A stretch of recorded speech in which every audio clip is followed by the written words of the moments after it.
Vous allez activer le calque de la forêt et mettre un calque de réglage de type courbe par-dessus. Il n'y a pas besoin de l'écrêter. Ceci est inutile. Pourquoi? Mais parce qu'il n'y a pas d'autre calque en dessous de la forêt. Ça, c'est quand on veut dire que ça n'agit que sur la forêt et pas sur les calques qui se trouvent en dessous. Mais comme il n'y en a pas en dessous, on peut le laisser comme ça. On met un point, 2 points dans le réglage. On bouge. On règle le contraste. On regarde par rapport au l'ion ce que ça donne. Ah tiens, là j'ai intérêt à monter la luminosité et contraster un peu. On y croirait. Avec la neige plus claire, voilà. Ah, c'est pas mieux ça? Si j'enlève l'œil en face du réglage que je viens de faire sur la forêt, on voit quand même la différence. Je pense que c'est bon ça. Après, il faut, quand on fait de la retouche comme ça, laisser reposer, c'est-à-dire vous n'y passez pas trop de temps, et puis le lendemain ou après, vous revenez dessus et vous voyez, est-ce que c'est pourri ce que j'ai fait, ou est-ce que c'était bon, est-ce que je peux améliorer. Vous voyez ça avec un œil nouveau, parce que l'œil s'habitue en fait. C'est pour ça que quand on fait des retouches de photos, quand on en a beaucoup à retoucher, il ne faut pas les faire l'une après l'autre, il faut les faire en vagues successives.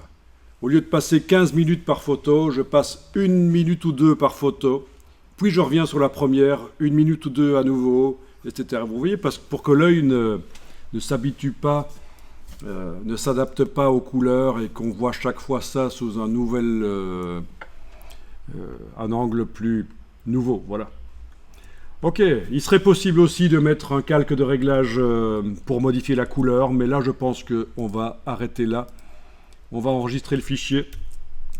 Vous pouvez faire fichier enregistré pour mettre à jour en fait le fichier que vous avez fait. Et voilà.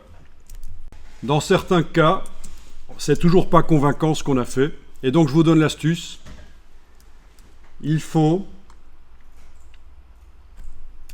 et là je vais faire clic, shift-clic et mettre tout ça dans un groupe pour simplifier. Voilà. Donc dans le super groupe, j'ai les réglages et le super groupe avec des groupes à l'intérieur, voilà.